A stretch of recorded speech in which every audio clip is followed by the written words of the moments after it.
welcome to all the other participants that just joined. We are going to wait a few more seconds, and then we're just going to go into the housekeeping rule for this webinar.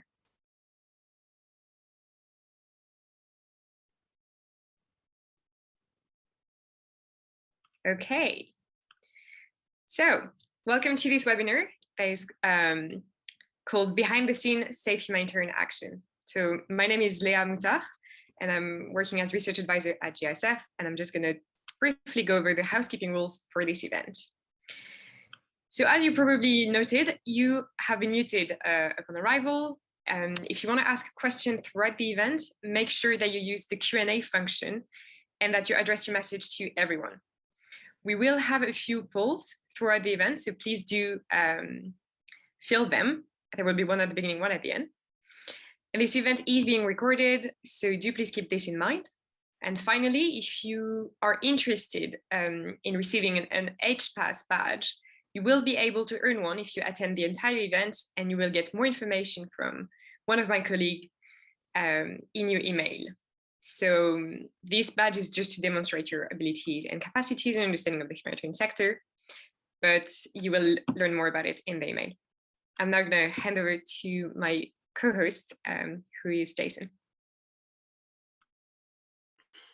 Thanks very much, Leah. As Leah said, thank you very much for joining us for Behind the Scenes Safe Humanitarian Action. It's a webinar that we're running today. The purpose of the event is to achieve one of our core aim at GISF, which is to improve safety and security outcomes in the humanitarian sector, and also to raise awareness for humanitarian security risk management. And the other primary reason, or I'd say the primary reason we're running this event, is to help inform the next wave of humanitarians and development professionals, and also to help inform some of the faculty that prepare these individuals for this field of work.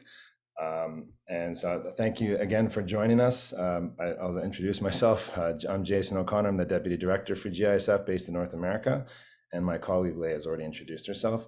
And I'll have her now just briefly explain what we do at GISF.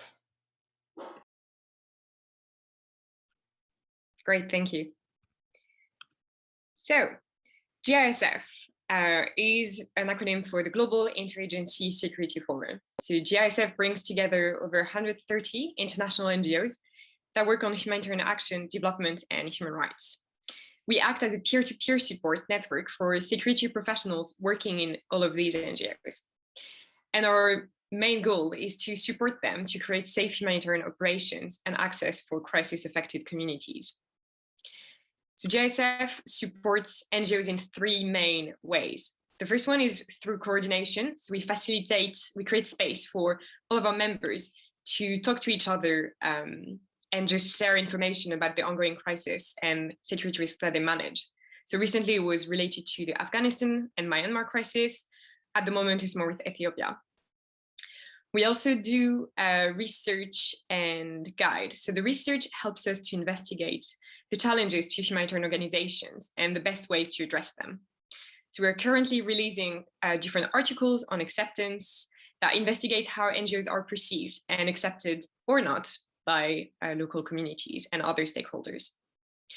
Building on the research and on this evidence that we've gathered, we then develop guides. So most recently, we have published a guide that looked at facilitating risk sharing in partnerships between local and international NGOs.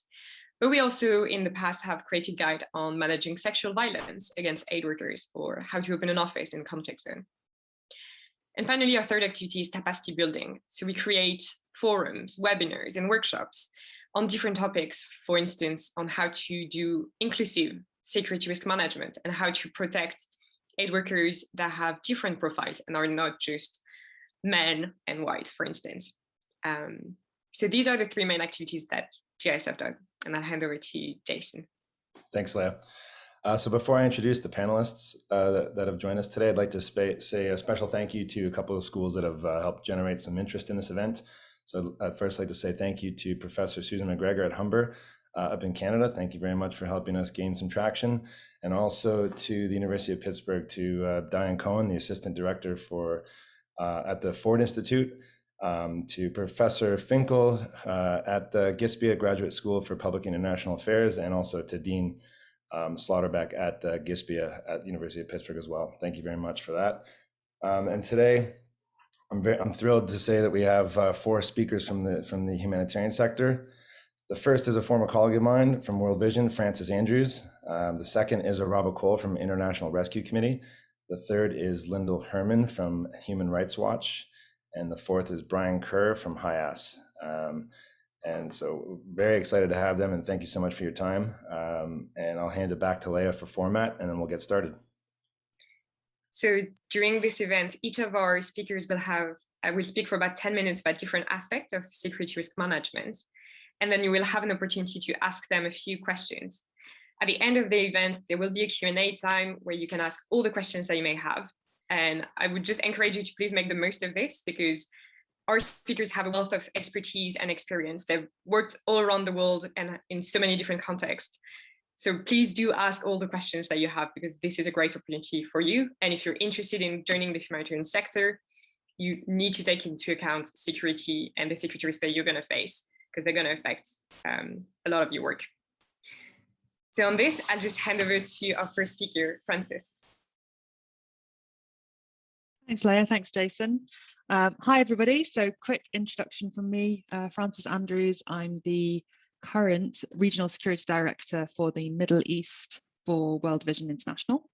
I've worked for World Vision for about 5 years, started in a more sort of analytical role, and then moved into more of an operational and advisory role. So that's my sort of story. Let me just share my screen, and then I have a short PowerPoint. Don't worry, this is not going to be death by PowerPoint. So hopefully somebody just let me know if they can see my screen okay. Perfect, excellent. Great, so I am going to talk for a few minutes around the foundations of security risk management. So what it is, how it works, and some of the things that you can anticipate from that, really.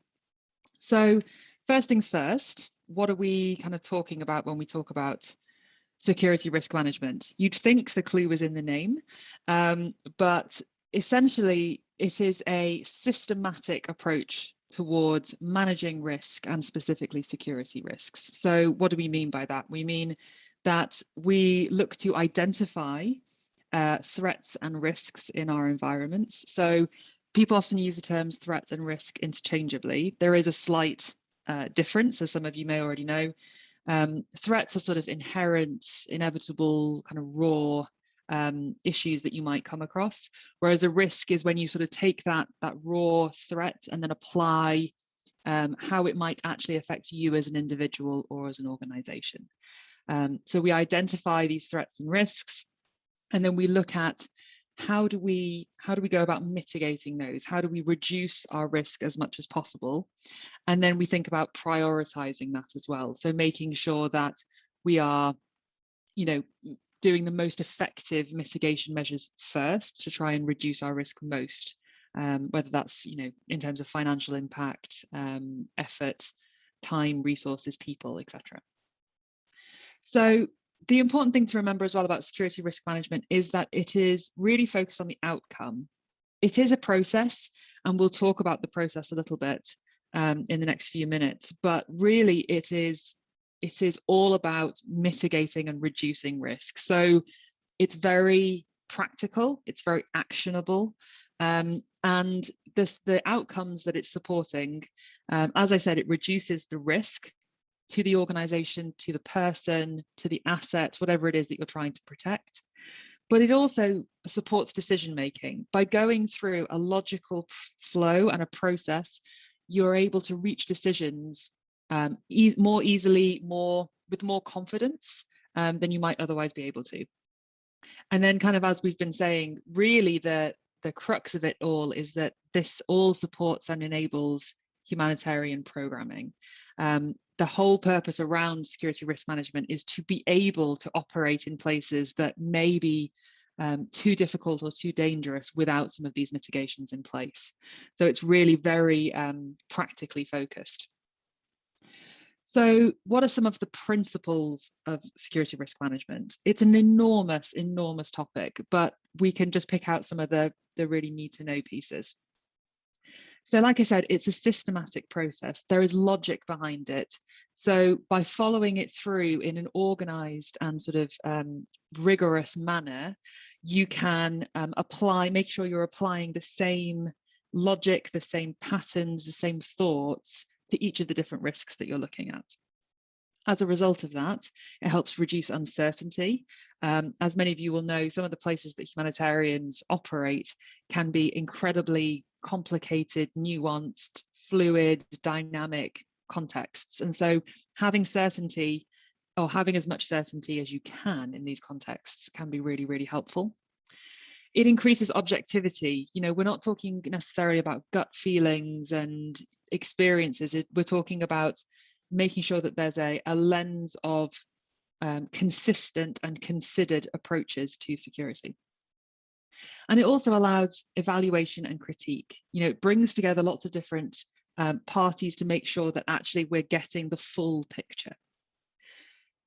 Secondly, analyzing. So we're looking to make sure that we're actually addressing problems that really exist, that they're relevant, that these are actionable, operational responses to real and very tangible risks that the organization is facing. So having that analytical layer is very, very important. And then finally, we're treating that risk or reducing that risk. So we're looking for maximum impact. What's going to make the most difference to that risk level? And then we're implementing those measures and monitoring them. We're seeing what works. We're seeing if we need to tweak things. And so that's the kind of process that we look at for security risk management and the basic reasons of why it's so important.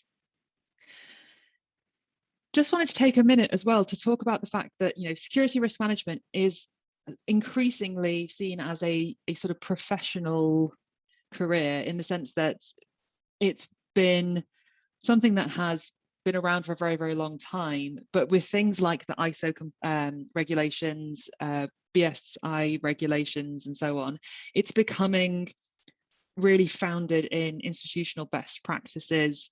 And the theory is really being applied in industries, not just the humanitarian sector, but across all kinds of sectors and industries.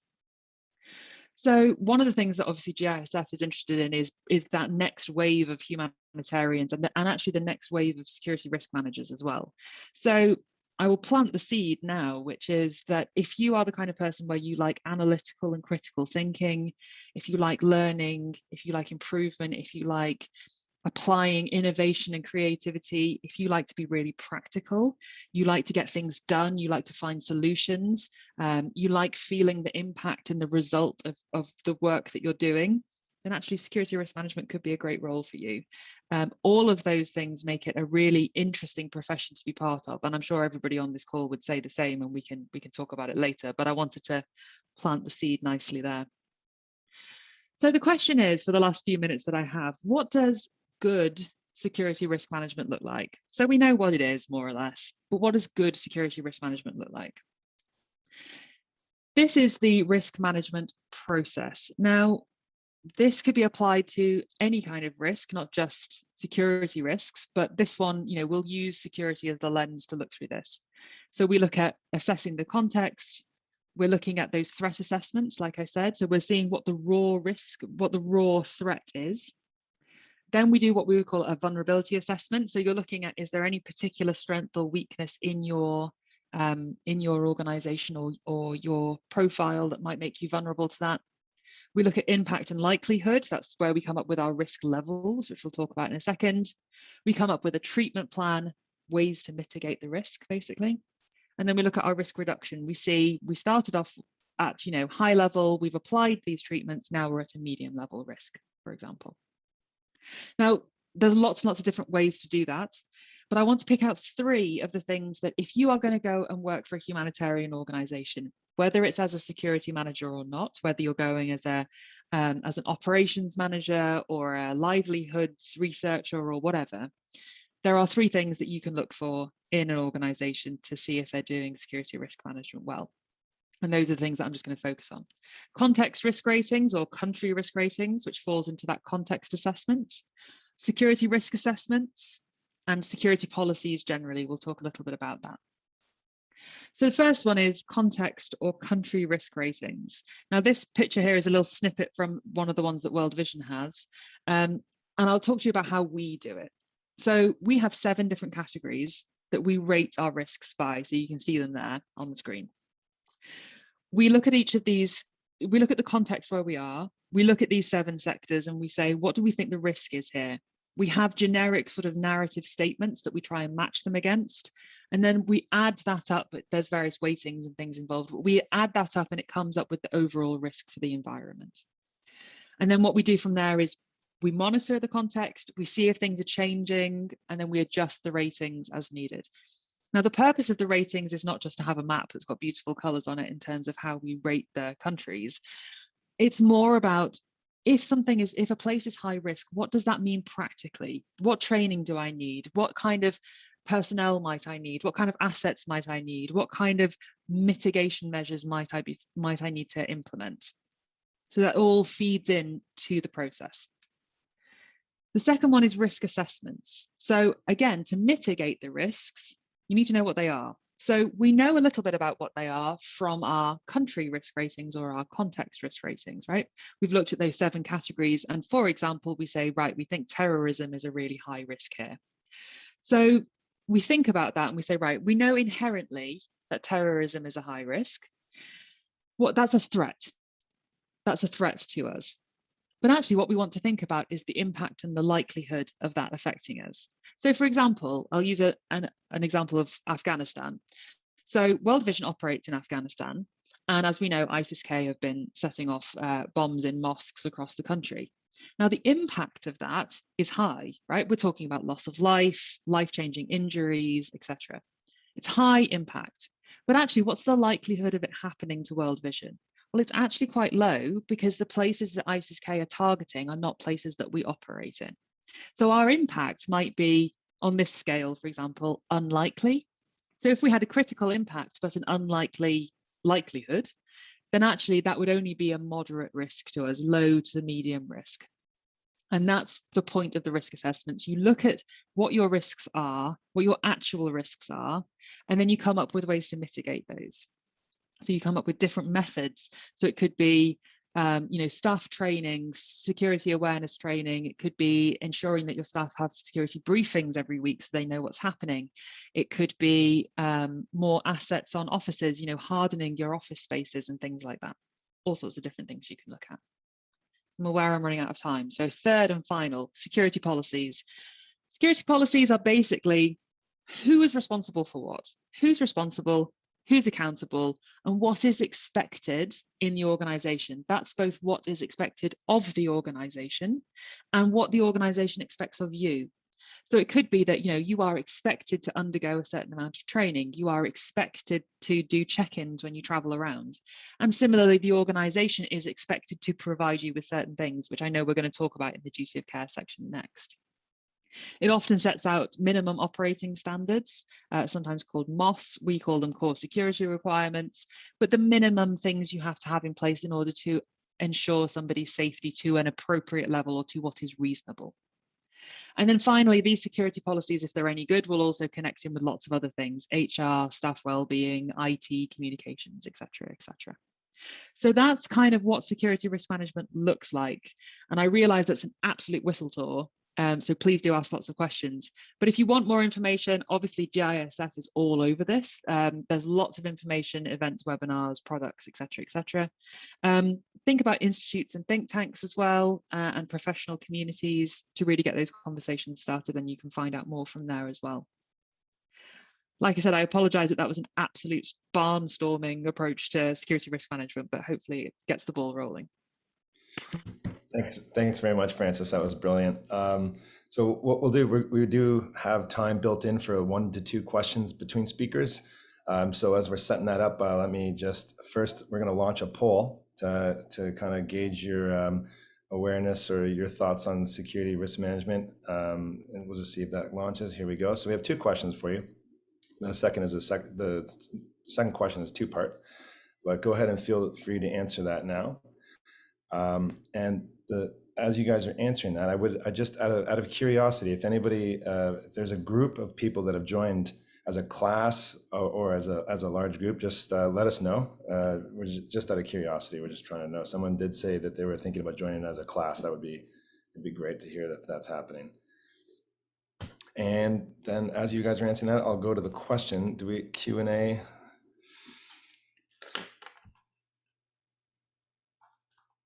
This is an interesting question, actually. And as a former trainer in the UN and for World Vision as part of my role, I'll let Francis answer this. This is a good one. Are there any organizations that recommend or provide self-defense martial arts training? That is a great question.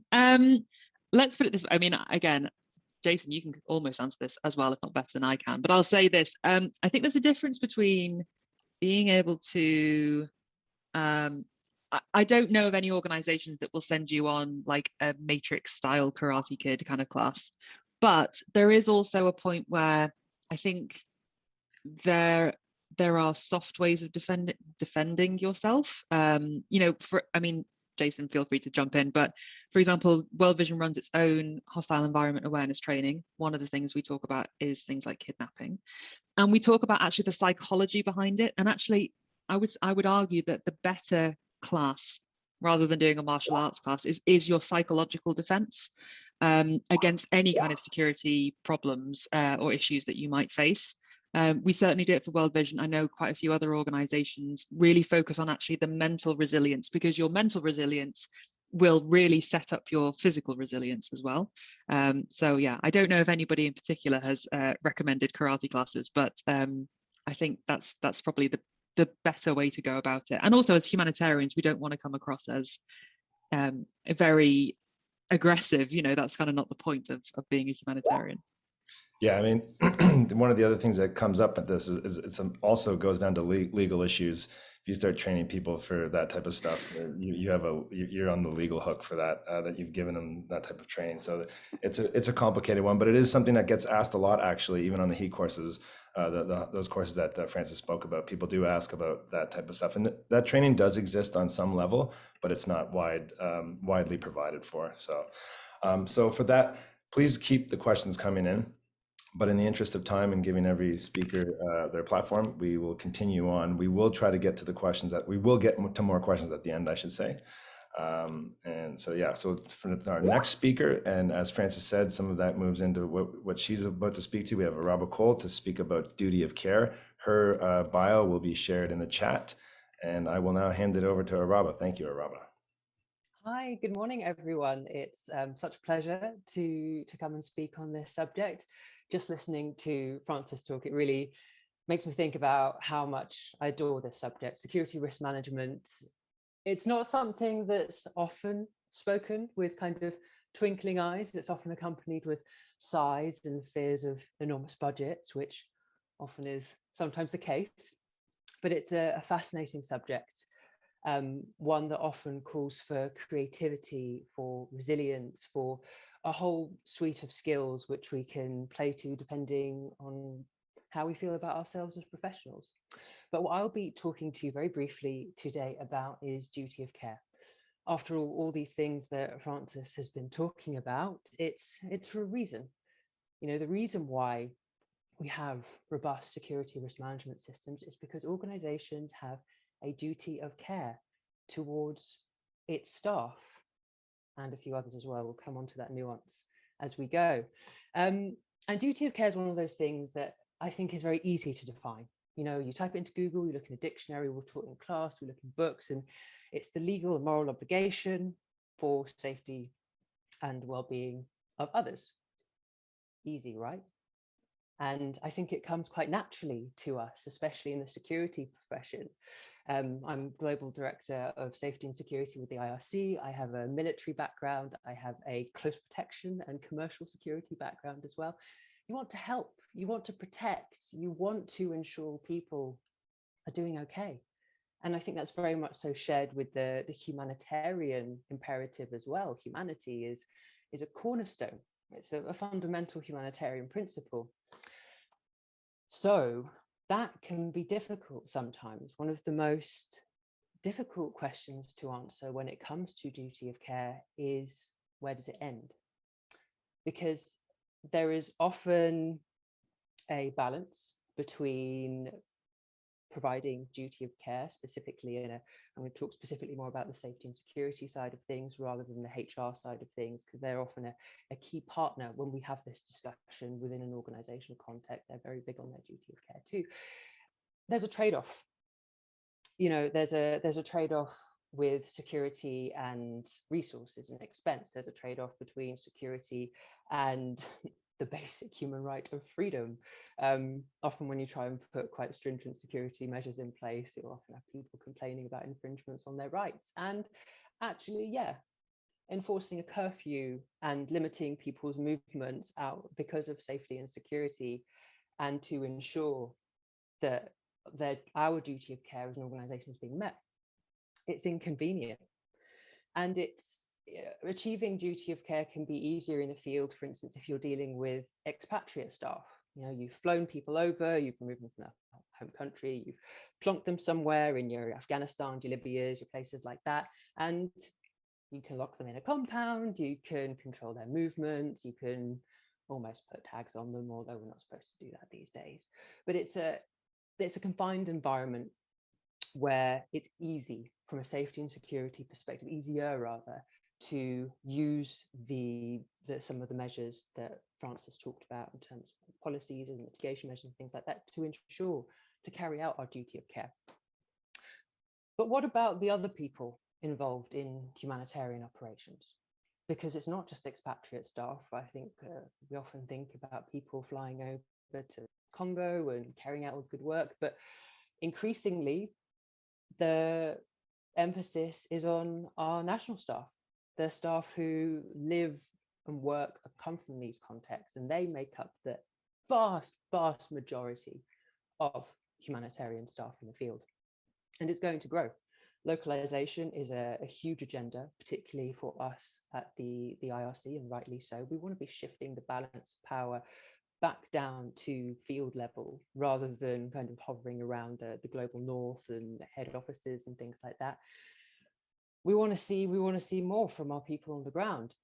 That gets tricky. If you've got someone who lives and works in a place that's by nature dangerous by our standards, according to the SRA that we would have done, how do we ensure their duty of care? This is just a job for them.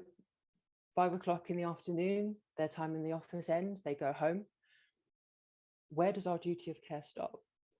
Are we expected to go and ensure the physical security of their accommodation, as we might do for our expatriate staff?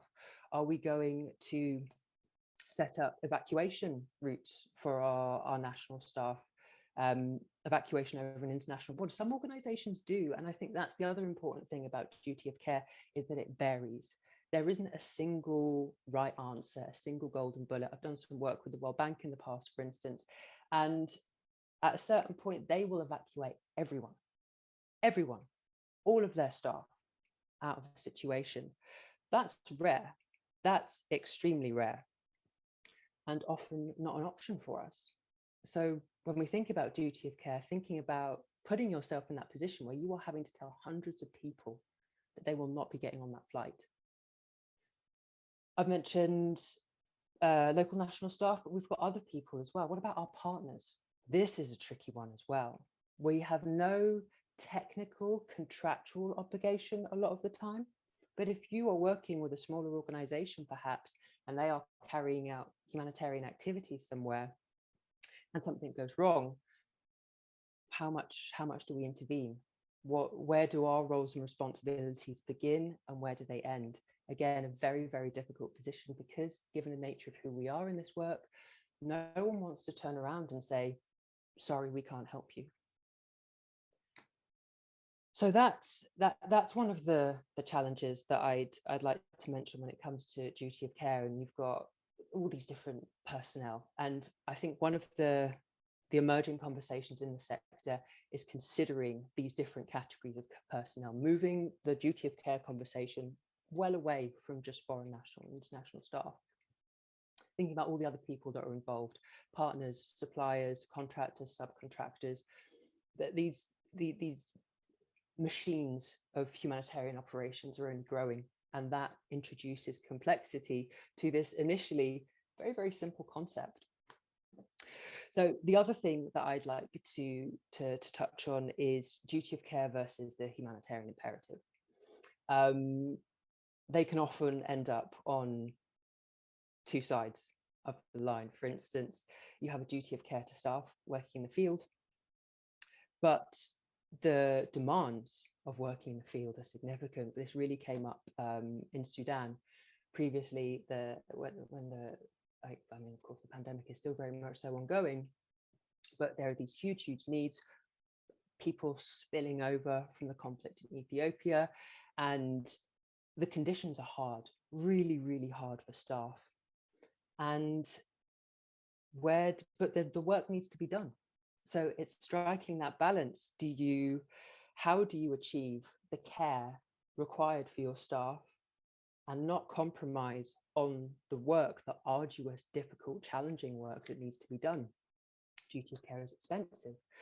Welfare specialists, psychosocial support specialists offering counselling, giving R&R, rotating people out, having more people available to relieve workloads, to help relieve stress. These things are resource intensive, and there isn't infinite money. If you look at the budget distributions, for instance, on a grant, there'll be a minority percentage allocated to support costs, which is often where safety and security draws its resources from, where your HR, administration, all your duty of care related costs, that's where it's going to come from. So it's striking that balance. And again, there is no single correct answer, but the conversation needs to be had. And this is definitely something that I very much so encourage, is to have the conversation so people know where they are. It's a mismatch of expectations that's particularly difficult when you've got that staff member who was really needing to be relocated out of Kunduz, for instance, in northeastern Afghanistan. And then the organization turned around and say, sorry, this isn't our responsibility. There needs to be transparency on this subject, very much so. And for yourselves as well, as you're embarking on your career, organizations have a duty of care to you. And there's a real tendency, I find, to put the humanitarian imperative before your own care, before your self-care, and before the duty of care of organizations towards you as well. So please have a think about these things. Think about your own personal safety and security. Think about exploring the facets that Francis already mentioned. Is there a security risk assessment? If you're going somewhere, you're being sent somewhere, and there's no security risk assessment, that is a massive warning sign that should really make you question and interrogate the organization's duty of care to you. Insurance, medical, rest and recuperation. No one wants to start a job asking when their next leave is, but these are also important questions as well. Again, getting the conversation going and setting that baseline of duty of care is absolutely vital. So those were the points that I wanted to cover on this subject. Thank you so much for your time. I'll hand back over. Thank you very much, Araba. And just before getting to some questions, I'll just share the results of the poll that showed your opinion on which were the greatest risks to humanitarians, with road traffic accidents identified as the main one, the terrorism, medical illnesses, assaults, and finally natural disasters. So I didn't find a database that was comparing all of these risks, but in terms of just attacks against aid workers, what you can know is that at least in 2020, the main mean of attack that killed the most aid workers was shootings, then it was aerial bombardment, kidnap killing, and finally explosive devices. But so yeah, interesting to hear all of your opinion. And in general, road traffic accidents, you're right, is the main risk actually. And thank you, Araba, I think you really mentioned some key points in terms of often the people who are the most in need are in the most insecure locations. So that does create a huge dilemma. And thank you also for highlighting the fact that national staff are the main victims of security incidents. In 2020, they were represented 95% of the total number of aid workers who had been killed. So thank you for highlighting all of that. In terms of questions, I'll just ask you the one by Cooper Brook, which is not exactly on duty of care, but Cooper is asking, what is a good entry point for career in risk management? Now, I've got a controversial view on this. I came from the military, and my understanding about risk and threats and hazards and so many other professional skills really did come from my time as a soldier. I think it brings something to a professional, a young professional, to go through military training, military operations and things like that. I understand that that's not for everyone. And I think there are so many ways. And I think an entry point that I would certainly recommend is that we're seeing a lot of study about international relations, things like this. There's a much more academic route emerging as well about risk and all this other good stuff. But hands-on experience, we're also seeing a growing trend towards recruiting security personnel who have humanitarian programmatic experience. And this is a huge, huge advantage because you're often negotiating, let's face it, with area managers, program managers, country directors. So to be able to bring hands-on field experience is a huge, huge advantage. So I think in terms of entry points, there are many ways, but I think the thing that I would really say is that go for something practical, get dirty, get stuck in, really stare down the barrel of what it means to be in an insecure environment and to have responsibility for the safety and security of others. That is a key foundation, I would say, in this career. Amazing. Thank you very much. And we'll have more time for questions then at the end of this webinar. I'm now going to hand over to Lyndall, who is actually going to speak about acceptance. And she's one of the authors of a recent article that we published, and we'll put the link in the chat, an amazing article. I recommend everyone to read it. And same for Araba, actually. You can also access her amazing article on the website. Lyndall, over to you. Great, thank you so much, Leah, and thank you to GISF for organizing this panel. I really wish when I was an early career in programming and as a grad student that something like this had existed, because I think a lot of it was much more discovered, while in the midst of things, as opposed to really having a good introduction to what this looks like and how it should be informing as a student, perhaps your research, or as a young career professional in the humanitarian and development sector, questions that you should be asking. I wish that Araba had been around when I was on some of my first missions so that I could, really bring up, hey, why is there not this? Why are we not having these conversations? And something that has really become clear through my progression, which was more programmatic than back to academia, and then moving into the operational side of things with security, kind of like Francis, initially in analysis and now recently moving into operational, is really how unique in some ways the humanitarian sector is, with a lot of borrowing from many other areas, and how important this collaboration between the different subgroups within humanitarian and development are. So you cannot operate a security solely independent from programming, and programming really needs to have that relationship with security. And that's what I want to talk about with this acceptance. And let's see if I can get this right and progress. There we go. And so when talking about acceptance in the sector, we very often come back to this initial triangle of acceptance, protection, and deterrence. And I put this in here because it's a really good baseline to work from.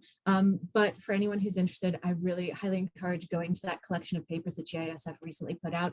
We're seeing this security triangle really start to evolve as well. And there's so much conversation that can happen around that as well. But I don't want to bore you with sort of history, but coming from an academic background, I do think that some of the background is really important.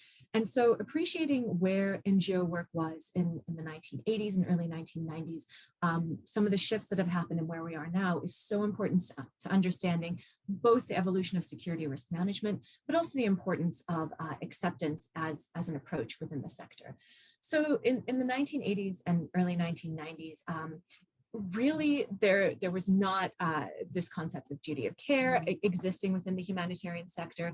We also talk about risk appetite, which means a level of risk that an organization is prepared to accept in pursuit of its objectives. And this is where Araba was talking about that humanitarian imperative versus the risks faced.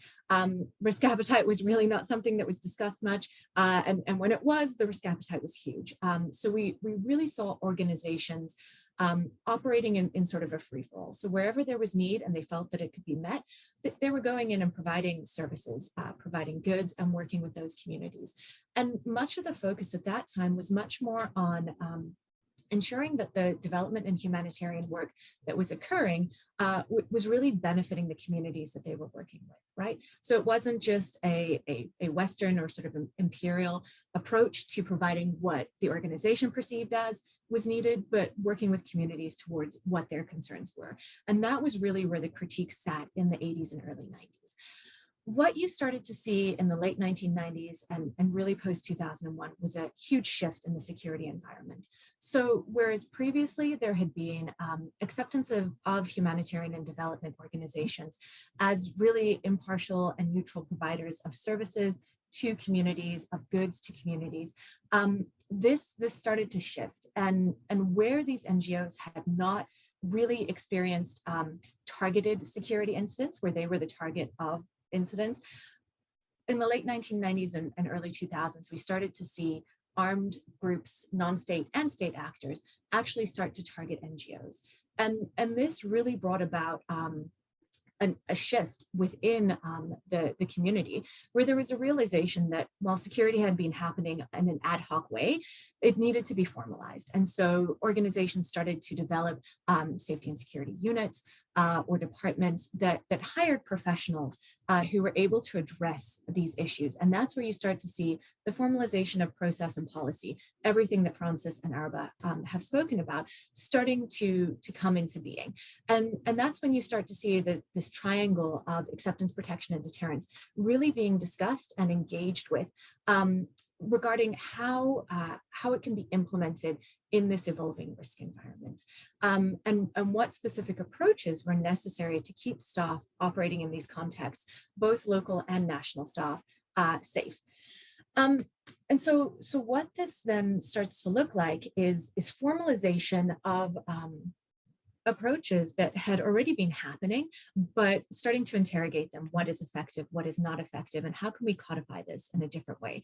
And what came about was there was, within the humanitarian sector, vastly different to the corporate or even military sectors, was this notion of acceptance and how important the relationship with the local communities with whom you're working are to keeping your staff international and local safe. And a key part of this is being able to explain what the organization is doing there, that they're operating independently, what your sources of funding are, so that you're not enacting some kind of a foreign objective in this country. But it's also really important to appreciate what it's not. And that has really developed over time in that acceptance is not cultural appropriation. It's not just showing up and dressing a certain way. It's not taking on local customs. It's really engaging with the communities that you're working with to ensure that they're heard and they're respected through the work that's happening, and that their concerns and their perspectives are taken into account. And this is where acceptance is this very important nexus point of collaboration and communication between safety and security departments and programming departments. So as a safety and security team, it's essential that you are engaging with programmatic teams, who are very often the ones who have vastly more experience on the ground in that particular community, to understand what their concerns are and what their perspectives on the situation are, but also that you're part of those meetings that are happening when they go out to meet with community elders, when they go out to meet with community notables, to understand what that community's concerns are, what they're looking for from the organization, and what concerns, if any, they have about the organization's operational mandate. And so acceptance is not the sort of sexy side of security. It's not the training. It's not the, running around, traveling in hardened vehicles, doing this and that, but it really is the cornerstone of those soft skills, of having those conversations, of having that engagement, and of building those relationships within your organization with those programmatic teams. A key component of acceptance is ensuring consistent programmatic delivery. Because if you promise things to a community and then you're unable to deliver on them, there needs to then be engagement with the community about what happened and what went wrong, and why you're no longer able to deliver on those promises. And so that has been a tremendous area of contribution in terms of studies, but also to the broader security sector, coming from the NGO, humanitarian and development space, around how to do security differently, and how acceptance can really have a place in many other sectors, but how it works in such a unique way within the NGO sector. Equally here, what's really important is acceptance is key and essential, but it's often not enough. And this has really become the case in this new sort of security environment, where we do see state and non-state actors directly targeting NGOs at times. And so that's where moving towards a protection or a deterrence framework can be really important as well. Or, looking to implement elements of all three of these at different times. So just because you move to introducing elements of protection, which might be things like having video camera systems or controlled entry to a building, doesn't mean that you're not also working on your acceptance platform with those communities. Similarly, being able to deploy deterrence techniques, which might be moving your staff in hardened vehicles, or suspending operations if you're seeing your staff directly threatened during any kind of, say, food distribution or other programming activity. That can work hand in hand with acceptance, because those communities need to understand the tolerance of the organization, and that they simply will not tolerate threats against their staff and what actions will be taken. There are also times, and I'm very new to Human Rights Watch, this is just the end of my first week, but there are also certain sectors where acceptance is perhaps less applicable within the community. And unfortunately, the human rights sector is one of those where you might have acceptance within sort of the interlocutors with whom you're working, but not necessarily from a governmental or authorities level. And so understanding that within the sector, there are all these different sort of sub areas as well. And there are various different times at which you have to use these different techniques and look at how you need to adapt them. And honestly, that's one of the most enjoyable things about working in kind of the operational and security side of NGOs is that while there is a baseline, there's constantly new things to be learned and new areas to explore. And so lots of avenues for sort of experimentation and research and really trying to codify and learn and put forward some of those findings.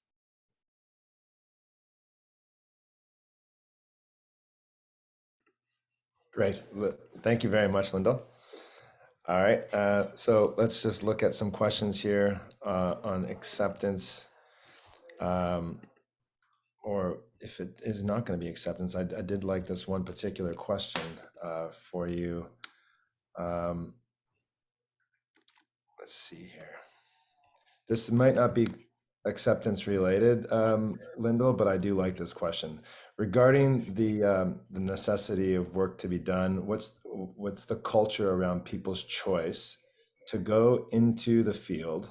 Is someone ever forced or pressured to go into a situation they don't feel safe? Or is that completely up to the individual? Oh, that's a great question, and definitely controversial within the field. The bottom line that a good safety and security manager is always going to put forward is that it's always your choice.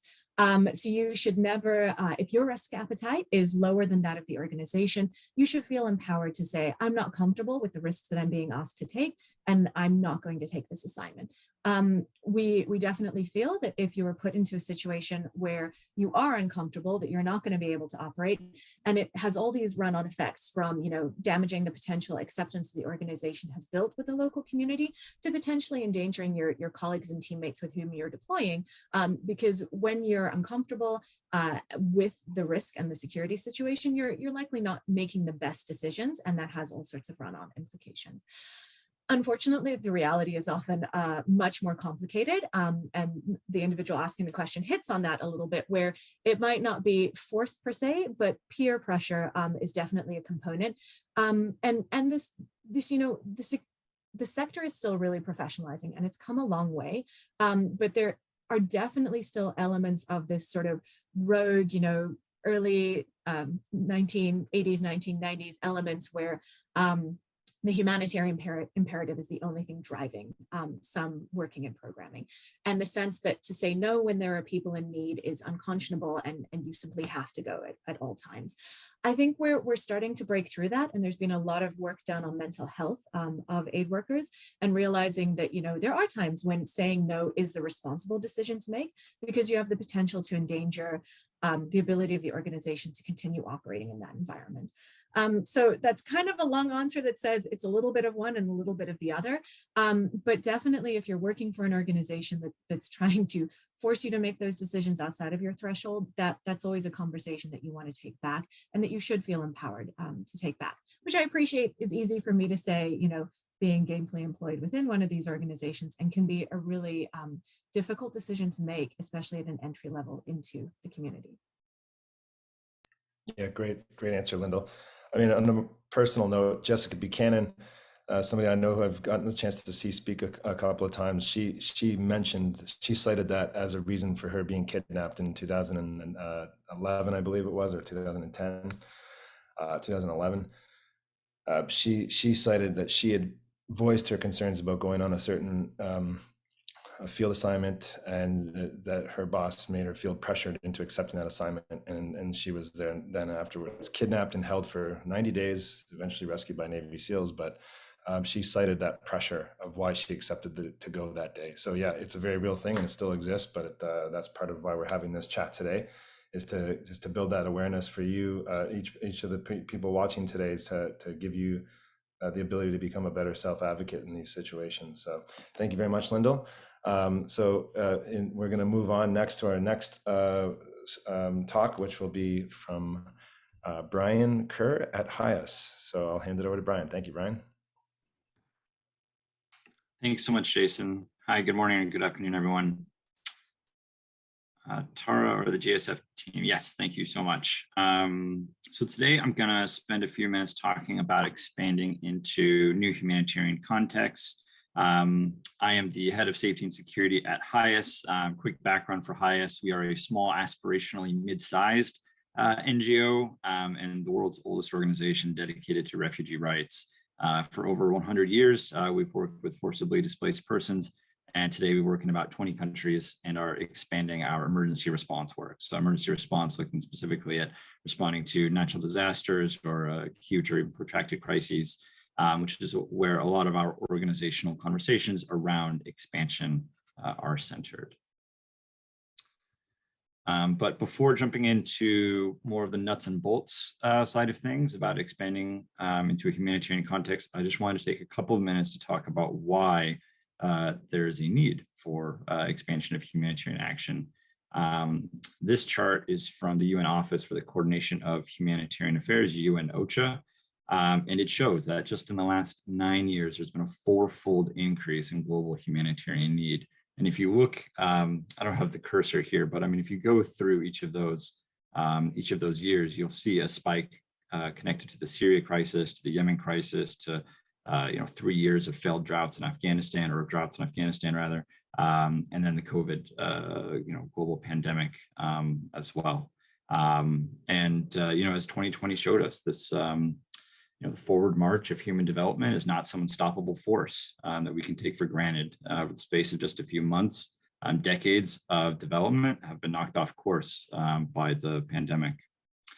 In 2021, there was a record 235 million people in need of humanitarian assistance. That's a 40% increase from the year before.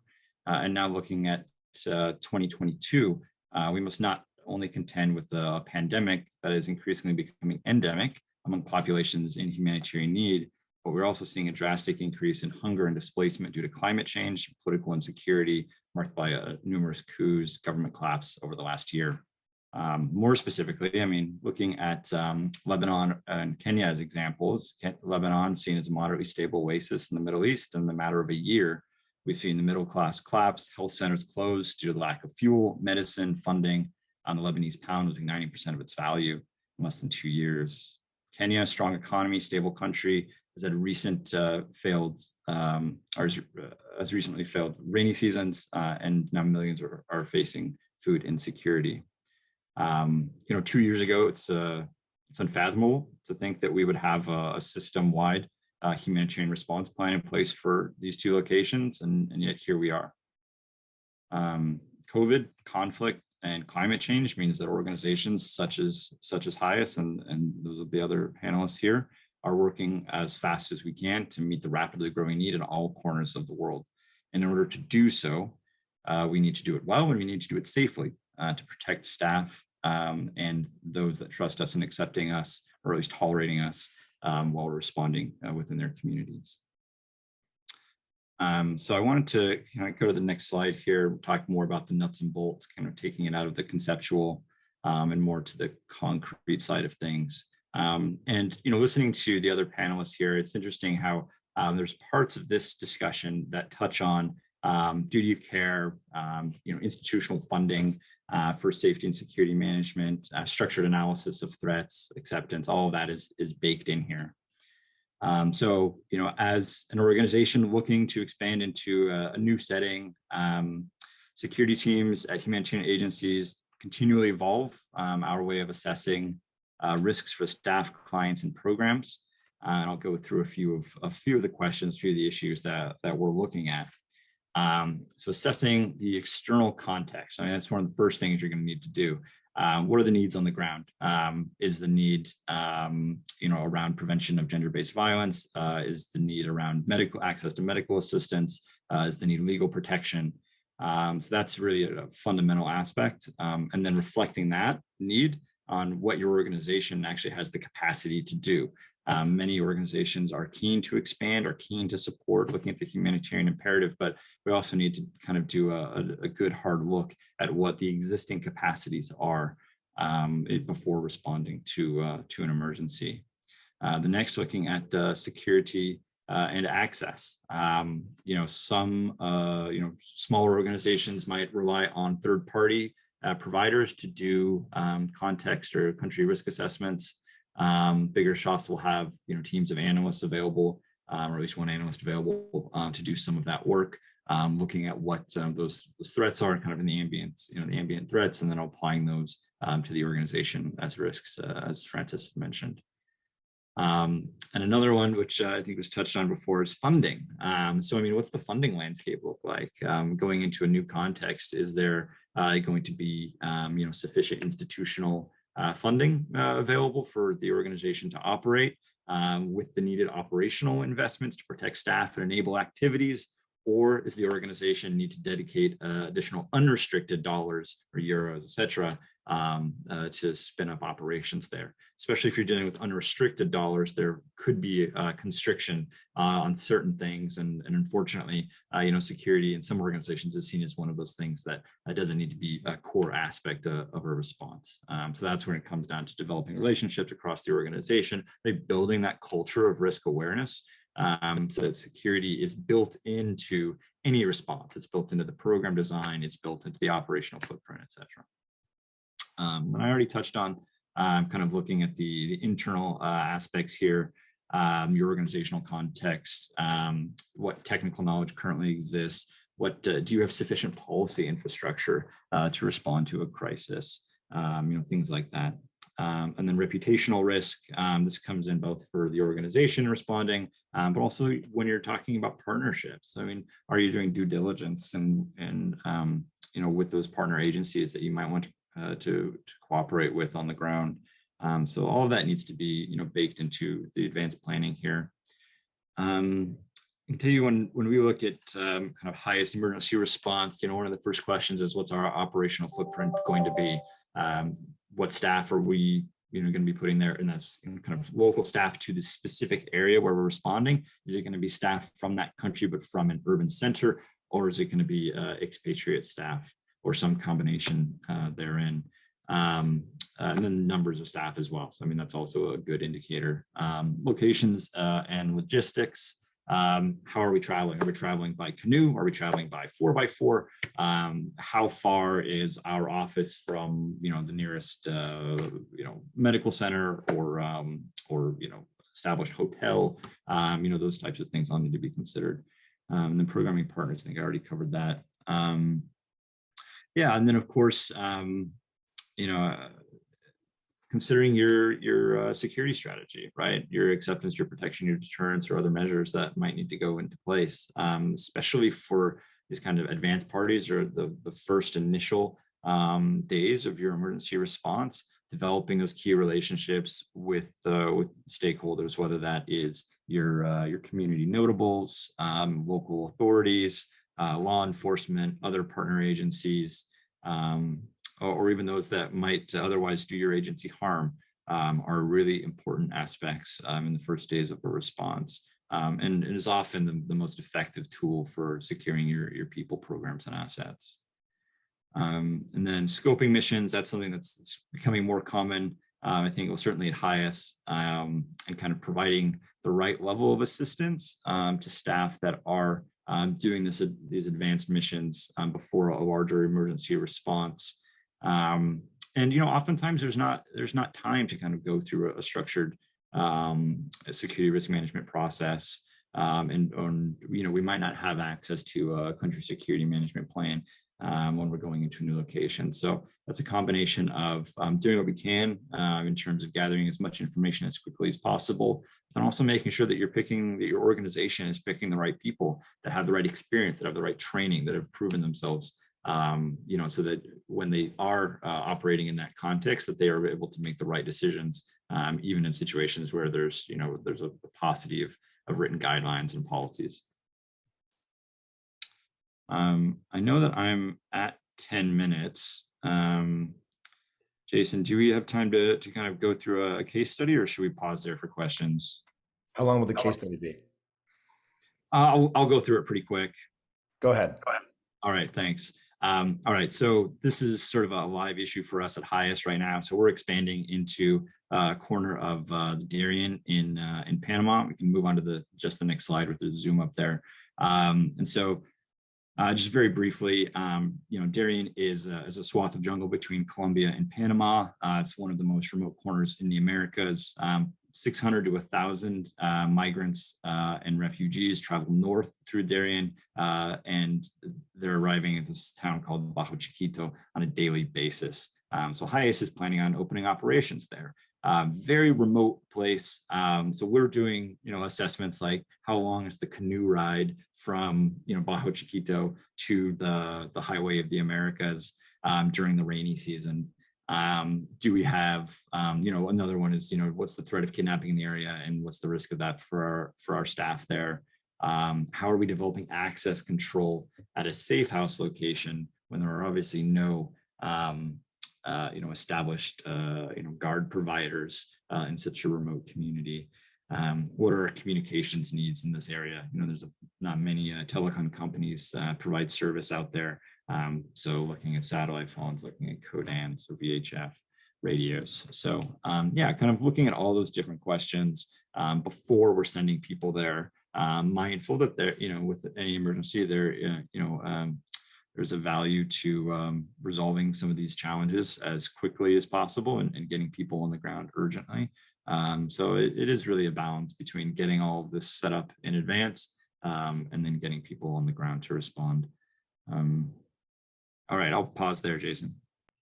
Thanks very much, Brian. Great presentation. I like the mention of travel by canoe. I'm sure some people were thinking, snickering in the background, but I've done it in Liberia in 2004 with the UN. A couple bags of money crossing a pretty wide river to pay people for elections. So I'd say it's frowned upon. You have to do your security risk assessment, but sometimes you do things to get the job done. But it does happen. All right, great. So I'd like to open up. We're going to go to the main Q&A now to open it up to our panel, and I'm going to take the first question which comes from Philip Tanner. Let me just pull it up here 1 second. I like this one, and we covered a little bit of it today, but it's getting a lot of traction and coverage. On the HEAT courses as well. We dedicate time to talking about personal resilience and mental health. So Philip asks, burnout of staff is high with humanitarian workers, leading to health issues, poor decision making, low production, etc. Organizations can often frown on staff displaying weakness, inability to adapt, or showing stress, even if they have robust policies to address it. What best practices have you seen to address staff needs to adapt to contexts and circumstances they encounter? And I will leave it to the panelists. Whoever wants to answer that, please feel free to step up. It's a good one. If I may, I feel this is a natural lead into the duty of care side of things.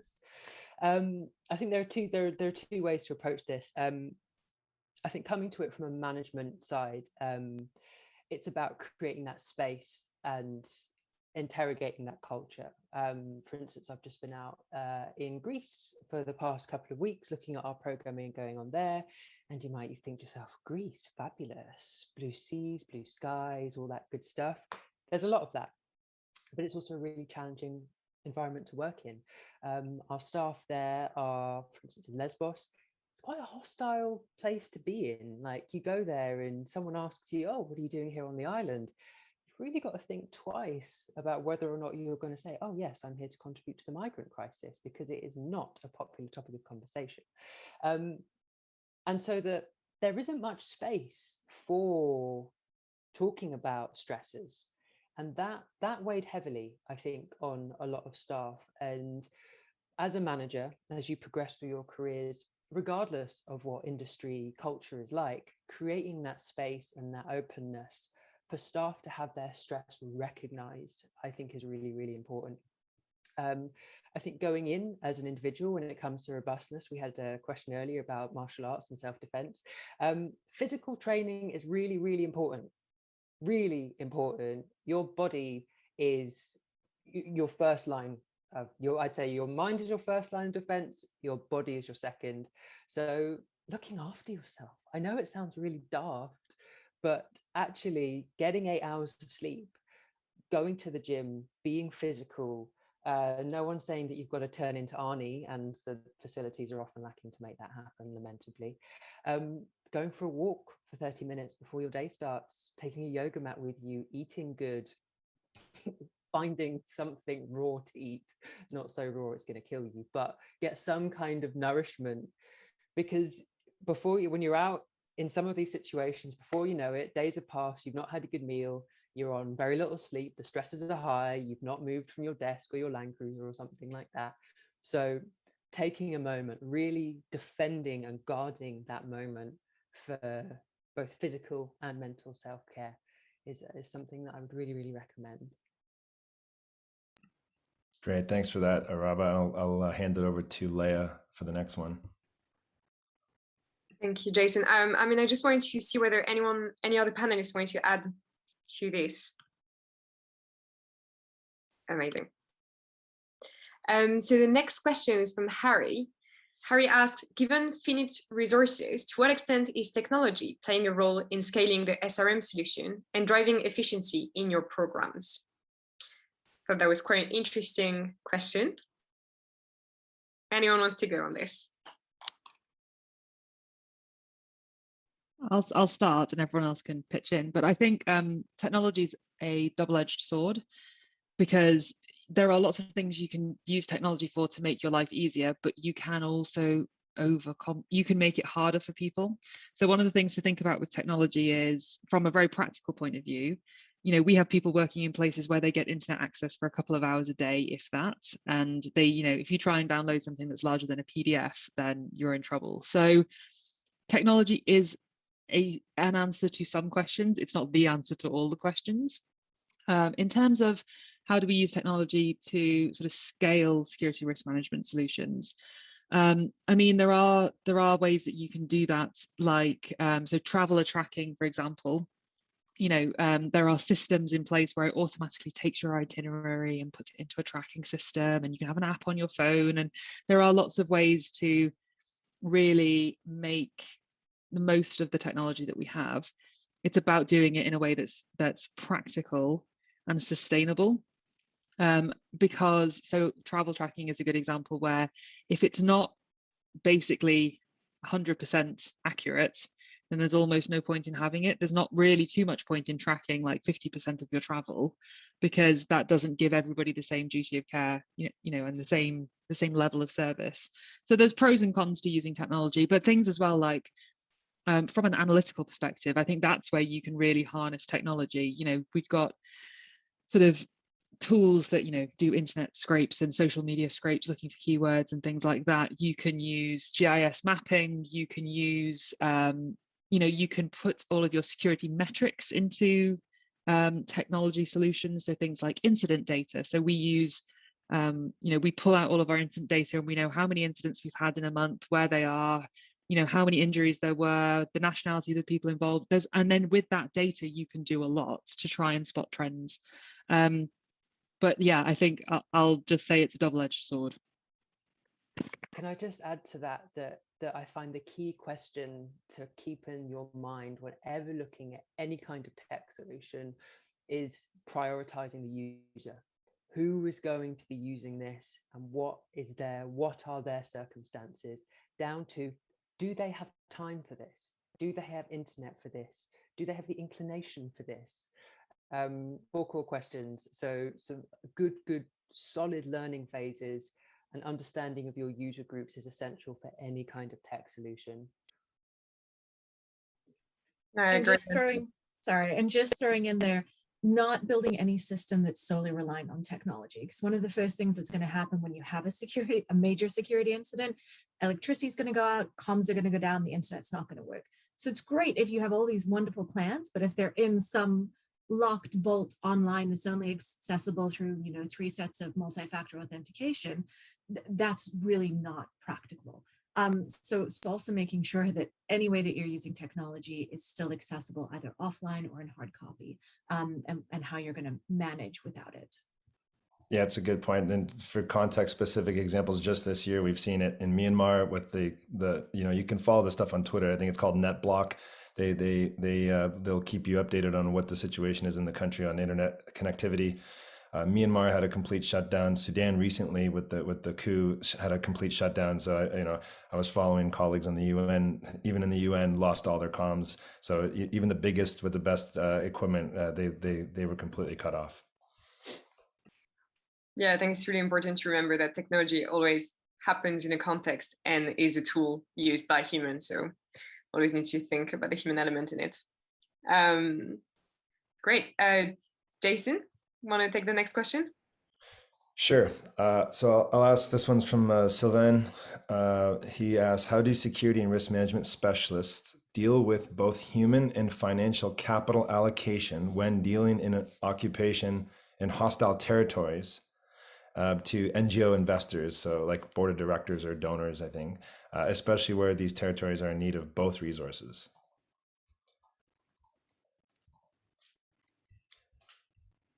So I suppose it's, I would look at this, I guess, how do you protect the assets of the organization? Let's make this less human, and let's make this more asset driven, equipment and things like that, sending in technical vehicles and computers into a country. What measures do you have to protect that if you have a crisis, maybe an office shutdown, things like that? I mean, I'll take an initial stab at that. I think one of the most important things, especially, and questions to ask again of organizations when you go to work there, is everywhere that I have worked in a security capacity, our priority is always people. So, making sure that people are safe, programming as a secondary, and property as a tertiary. So while obviously you don't want to lose, hundreds of thousands of dollars in assets, you're always going to prioritize the safety of people and then programs before you worry about property. I mean, there are basic things that you do, and this is why you do business continuity management planning and other when you're anticipating issues. So for example, in Afghanistan recently, when obviously things moved a lot quicker, but we spent months doing BCMP planning and what that would look like and what steps would be taken. And down to that was, not just how we would secure, say, files in the office and what the process was for that, whether it was digitization or shredding or other. But disabling vehicles if it got to a point so that nobody could take them and no one was driving around with branded vehicles, potentially using them in a problematic way. So I think that there's not a one-size-fits-all strategy, but realizing that that's always going to be a component of your planning. And that really key here is, again, doing that work before something happens. So making sure that you have in place and that you've run through what the potential scenarios are and what the different facets that you're going to have to address there around, people. So if it comes down to disabling vehicles or evacuating staff, you're always going to evacuate the staff first and foremost. But when it gets down to the property, what are you going to do to either secure, physical assets or other, and who is then responsible for it? Because one of my favorite things that I've come across here is if everyone's responsible, then nobody's responsible. So you have to have a name on a page that says so-and-so will go and do this. And that's the only way that responsibility happens in terms of making sure that plans actually come into action. Yeah, I mean, just to quickly jump in there, I mean, I totally agree. I mean, it's great to have a policy or a plan in place, but you would need to have a human as your country security focal point, or your country director who's dual hat, or someone who has a responsibility for security management there to really make those come to life. So, I mean, that's really, when we talk about like what measures or technologies or tools you want to purchase to secure your vehicles or your offices or what have you, you really need to have someone on the ground as a human resource that can really kind of take responsibility for that and dedicate the time. Because I mean, it takes a lot of time managing guard forces. It takes a lot of time, identifying, satellite trackers for vehicles and, some of these places. So so I always advocate for having a dedicated human as a country security focal point, pretty much regardless of where we're operating, just given the likelihood of expansion and exposure to certain risks. Just to pick up a point there in the question regarding investors and boards of directors, whenever they emerge, it's really important to remember that they often have no real idea what's going on. They are often a very, very, very long way from certainly any first-hand experience or granular understanding of some of the challenges. I was briefing a board of directors recently, and the fascination when I was talking about some of the nuts and bolts of our operations in the field it was like, oh, you guys are so sweet. So that's really important to bear in mind. If there's any justifying to be done or any communications, is really, again, understanding your audience, understanding where these people are coming from, because a lot of the knowledge and understanding that we will take for granted as practitioners, they're not necessarily going to have, and that needs to feed into how you deal with them. Yeah, even worse, Araba, is the one that's maybe been to the field for 6 months to one particular context, and all of a sudden they think that applies to every context, and that they know the field. And I can tell you, I mean, I've worked in dozens of countries around the world, and I don't know Mozambique, I don't know Ethiopia, so I don't have an opinion on those field contexts. So it's really important to keep that in perspective as well. Great. So we're just going to go to next questions, which is on kidnapping. And the question is around how do governments and organizations handle negotiating with terrorists, kidnappers? Because we're mostly NGOs in this room, I mean, only NGOs. Let's just focus on how you guys just handle negotiations.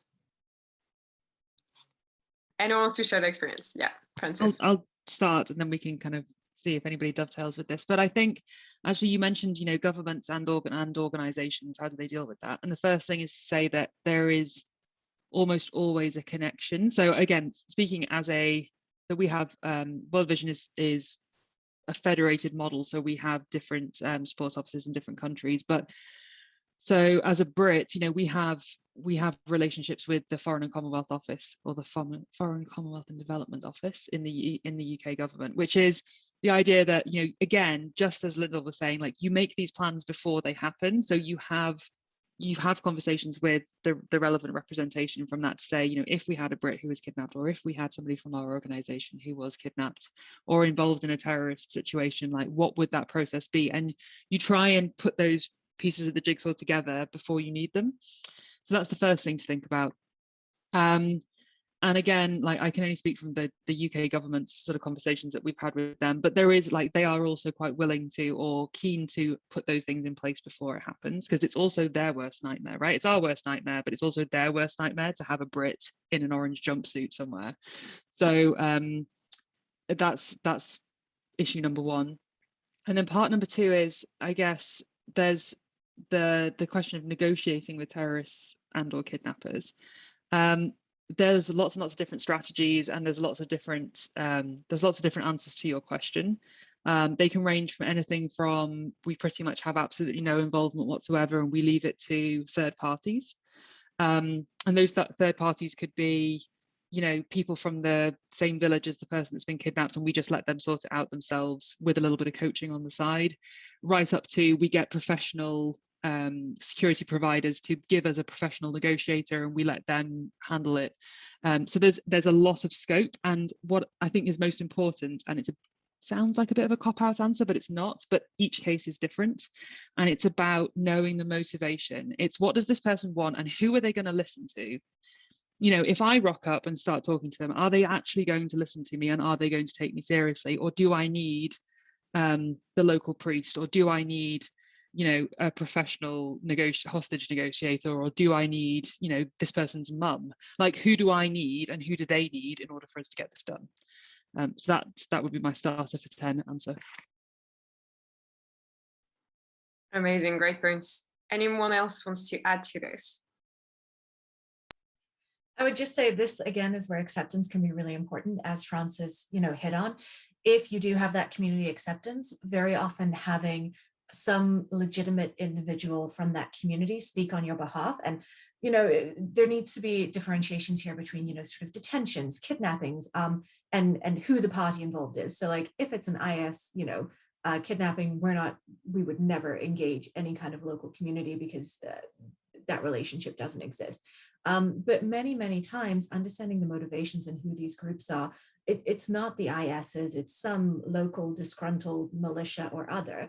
And so having a community notable with whom you've already built that relationship is going to be your best approach. And I think, you know, we bring this up in heat when we do these trainings. It's really, really important to note that kidnappings are extremely rare. They get disproportionate press coverage because they are very sensationalist. And most of those that do occur are result within hours or maybe days. It's really the rare occurrence that it's something that goes on for months and months. And again, it's very often, you know, journalists or other, and when it is NGO workers, what you really need to do is take a look at that organization and understand what were their, you know, security protocols in place. And so I think that you know, that also needs to be part of the conversation, and is a much longer conversation, so I won't get into it here. But in terms of, you know, as students and young professionals looking at this sector, don't let, you know, the risk of kidnapping or the way that can be sensationalized in the media be a deterrent to exploring it as a career. And rather, you know, just go in prepared to ask these questions and be prepared to say no if they're not plans in place that might meet that threshold. Great, thanks, Lyndall.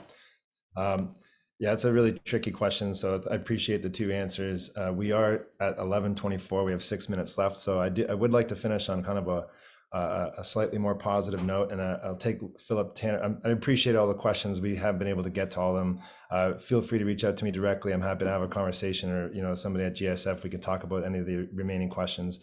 But the last question from Philip Tanner: despite all the risks and concerns students may have about joining the development sector or humanitarian sector as a career, what would you say to them about working for international development agencies or NGOs in general, and deploying overseas in today's insecure and pandemic environment? And so we only have 5 minutes left, so I'd like to give each person 30 seconds or so to give a kind of a, you know, I know we focus a lot on some of like the insecurity, but you know, I can tell you from experience, you know, it's those incidents do happen, but for the most of us, we get through our work very safely and securely. So, and it's a great and rewarding career. So, but I'll let the panelists speak to that as well. I'll just call you out. So Brian, go first, please. Okay, sure. Thanks, Jason. Yeah, so I'd say maybe a couple of things. I mean, the first is that there's incredible positive externalities associated with this line of work. And so if you're the kind of person that likes to feel that that value and kind of know that you're having a positive impact, it's a really, fulfilling career. The second I would say is, when you're starting this out, know your value system. You will inevitably find yourself in a situation where the policy doesn't apply, where there is no rule of law, and you have to turn to your internal moral code to understand what is the best course of action. So yeah, that's what I would answer to that. Great question. answer. Great answer, Brian. Thanks very much. Francis? I'll say this, it's the best job I've ever had. I've had 3 or 4 different jobs. This is the best job I've ever had. It's just like Brian said, if you like to feel value, for like I'm doing work and I can see how that's helping, this is absolutely something that you would enjoy. And I think we've talked a lot about stress and burnout and things. And I also loved the comments around, taking care of yourself and things like that. It can be, especially there are moments when it's a really big job. You are being asked to do things and you're being asked to look after things that are really big and important. And you do have to have a certain amount of confidence in your judgment and in your decision making, but that is always rewarded by knowing why you're making the decisions that you're making and how you're making those decisions and being supported. So yeah, it's an amazing opportunity, and it's the kind of, especially working for NGOs, you do the kind of work that you just can't do anywhere else. Like very few organizations operate in some of the places that we work, and so it provides, the sector is unique in the way that it deals with security, and it deals with it in a way that private sector and even government doesn't really deal with it. So your exposure is totally different.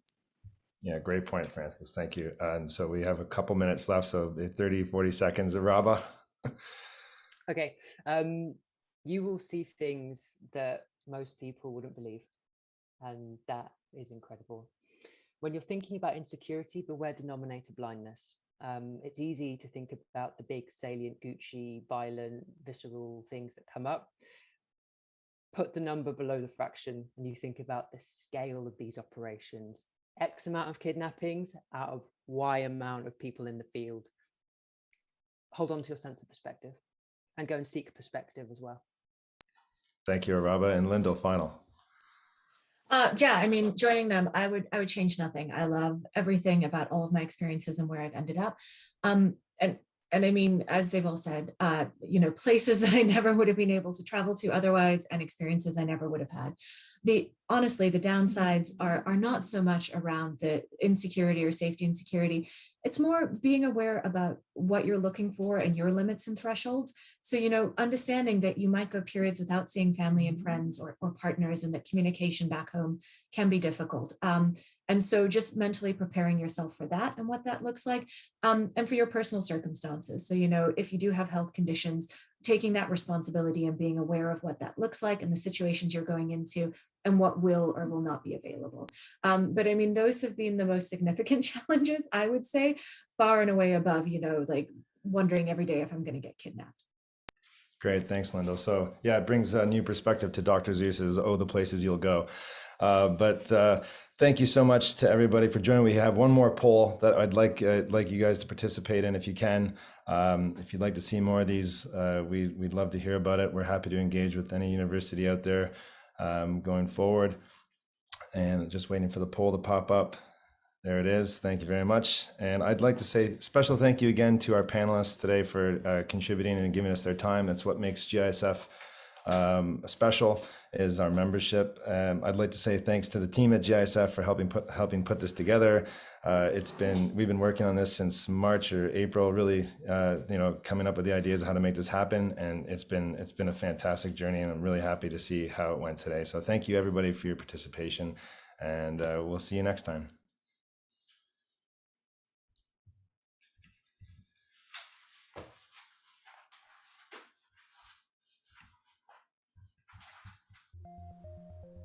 The people doing the world's most important work are up against the biggest challenges. Since the 90s, security incidents involving NGOs have increased as their independence and impartiality no longer protect them. Humanitarians are actively targeted, as well as exposed to the risks of conflict and disaster, facing kidnapping, injury, and death in order to help those in need. And the threats to their safety means their ability to help diminishes too. NGOs began to create roles for dedicated security professionals, but they often lacked support and resources and worked in isolation. In 2006, a group of them from the UK and Ireland got together to develop coherent approaches to security risk management in the humanitarian space, eventually becoming an established network, the European Interagency Security Forum. With a strategic, inclusive, and collaborative focus, the Forum has created a center of excellence, facilitates a peer-to-peer network, builds capacity for security risk management, and provides a voice for practitioners reaching over 100 members. In response to growing demand, it has now gone global, bringing different perspectives, expertise, and resources to make core activities such as original research, trainings, workshops, and knowledge sharing more impactful than ever. As a result, organizations are able to build their security risk management on an even stronger foundation to keep more aid workers safe and enable sustainable access to communities in need. With a vision to see the work of the whole third sector done more effectively by supporting NGOs around the world, we are the Global Interagency Security Forum.